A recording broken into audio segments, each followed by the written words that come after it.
Fe y obediencia. Dos palabras sencillas de expresar, pero difíciles de practicar, incluso para los que somos creyentes y tenemos el conocimiento del Evangelio. ¿Cuántas veces se ha oído que los no creyentes pueden ser, en ocasiones, más sensatos que los del cuerpo de Cristo? Se ha dicho durante mucho tiempo que es más sencillo convertir a aquel que nunca ha escuchado el Evangelio del Señor, y que es más complicado hacer volver a alguien que ya creyó a los caminos del Evangelio. En estos días, esta frase hemos visto que es verdadera, pues hemos visto cómo el amor de muchos se ha enfriado, y aún viendo eso, no hacemos nada. Pero también hemos sido testigos de cómo algunos corazones son quebrantados por la presencia de Dios y vemos cómo enderezan su andar, y damos gracias a Dios por eso. Pero, ¿por qué habrá más convicción en alguien que no ha escuchado el mensaje a alguien que ya ha conocido el mensaje de salvación? Un ejemplo lo encontramos en el libro de Lucas, en el capítulo 7. Jesús sana al siervo del centurión. Y el siervo de un centurión, a quien éste quería mucho, estaba enfermo y a punto de morir.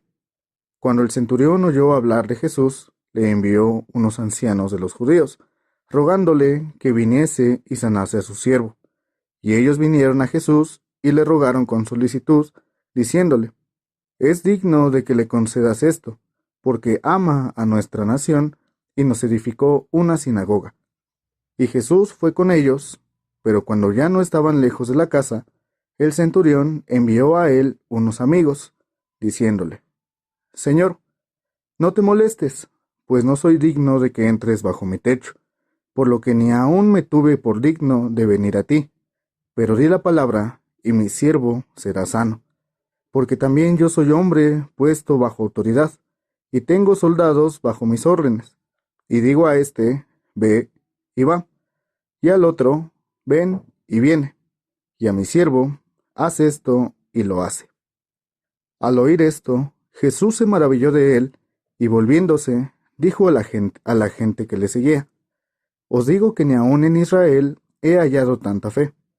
Y al regresar a casa de los que habían sido enviados, hallaron sano al siervo que había estado enfermo. El maravillarse significa que fue un asombro profundo y sincero, es decir, una emoción del corazón ante una verdad espiritual. Pero vamos a enfocarnos en Naamán, general del ejército del rey de Siria. Era varón grande delante de su señor y lo tenía en alta estima, porque por medio de él había dado Jehová salvación a Siria. Era este hombre valeroso en extremo, pero leproso.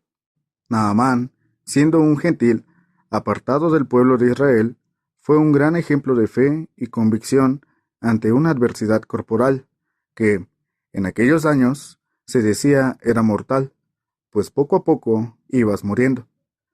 Incluso a nosotros en estos días nos enseña que, por más que pensemos que las cosas las hacemos bien, la última palabra y acción la tiene Dios, y Él sabe cuándo y de qué forma hará su manifestación poderosa, para así nosotros compartir su evangelio de poder y amor. Y la historia se narra así. Y de Siria habían salido bandas armadas, y habían llevado cautiva de la tierra de Israel a una muchacha, la cual servía a la mujer de Naamán. Esta dijo a su señora: «Si rogase mi señor al profeta que está en Samaria, él lo sanaría de su lepra». Entrando Naamán a su señor, le relató diciendo: «Así y así ha dicho una muchacha que es de la tierra de Israel». Y le dijo el rey de Asiria: «Anda, ve, y yo enviaré cartas al rey de Israel». Salió, pues, él, llevando consigo 10 talentos de plata, y 6,000 piezas de oro, y 10 mudas de vestidos. Tomó también cartas para el rey de Israel, que decían así: «Cuando lleguen a ti estas cartas, sabe por ellas que yo envío a ti mi siervo Naamán, para que lo sanes de su lepra». Una cosa leemos aquí: cuán importante es compartir nuestras necesidades con los demás, pues aunque sean nuestros problemas, nunca sabremos cuándo ni de quién podría llegar esa palabra de esperanza que alguien está esperando. Luego que el rey de Israel leyó las cartas, rasgó sus vestidos y dijo: ¿Soy yo Dios, que mate y dé vida para que éste envíe a mí a que sane a un hombre de su lepra? Considerad ahora y ved cómo busca ocasión contra mí. Cuando Eliseo, el varón de Dios, oyó que el rey de Israel había rasgado sus vestidos, envió a decir al rey: ¿Por qué has rasgado tus vestidos? Venga ahora a mí, y sabrá que hay profeta en Israel. Y vino Naamán con sus caballos y con su carro, y se paró a las puertas de la casa de Eliseo. Entonces Eliseo le envió un mensajero, diciendo: Ve y lávate 7 veces en el Jordán, y tu carne se te restaurará, y serás limpio. Y Naamán se fue enojado, diciendo: He aquí, yo decía para mí: saldrá él luego, y estando en pie, invocará el nombre de Jehová su Dios, y alzará su mano y tocará el lugar, y sanará la lepra. Otra cosa entendemos en estos versículos: la desesperación a nuestra necesidad nos bloquea a escuchar, a atender, a obedecer. Más que todo lo anterior, nos siembra más duda en nuestro interior. Naamán pudo haberse sentido ofendido, pues él, teniendo testimonio de las cosas que había escuchado de la sierva de su esposa, confió en que alguien podía ayudarlo, y posiblemente quería ver un poder sobrenatural o un milagro instantáneo. Tal fue su enojo que dijo así: Abana y Farfar, ríos de Damasco, ¿no son mejores que todas las aguas de Israel? Si me lavare en ellos, ¿no seré también limpio? Y se volvió y se fue enojado. Pero después viene la reprensión de sus siervos a Naamán sobre lo que tenía que hacer y que aún así no quería hacer. Mas sus criados se le acercaron y le hablaron diciendo: Padre mío, si el profeta te mandara alguna gran cosa, ¿no la harías?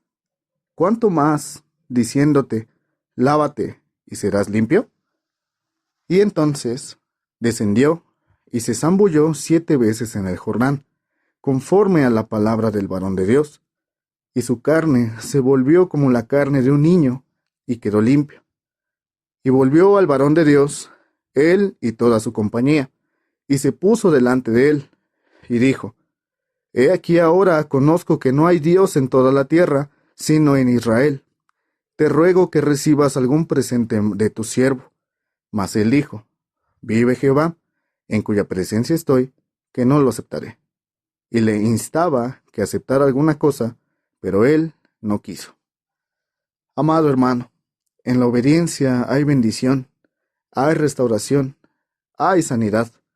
Una parte de la Escritura dice que la obediencia es más valiosa que el sacrificio, pues aunque demos y demos, el hacer nosotros la voluntad de Dios nos dará una esperanza nueva a nuestras necesidades.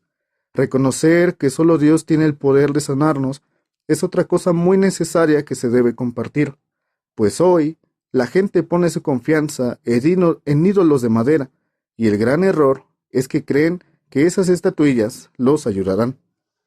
Si un gentil pudo reconocer por su cuenta que a través de las palabras del profeta Eliseo Dios lo sanaría, y creyó, no pensemos nosotros en darnos un crédito que no nos corresponde. Sabemos que la sanación divina es un don de Dios, no un servicio que puede comprarse o adquirirse por méritos propios. Compartamos el poder de nuestro Dios. No nos conformemos únicamente con decir que somos cristianos. Vayamos más allá. Tengamos ese amor por las almas y hagamos nuestras las necesidades de las personas que están dentro y fuera del templo. No nos cansemos de compartir la misericordia de Dios y su gran plan de salvación para nuestras almas. Aprendamos de Naamán, tengamos fe y el oído atento para ir en pos de la voluntad del Señor Jesucristo. Que Dios te bendiga.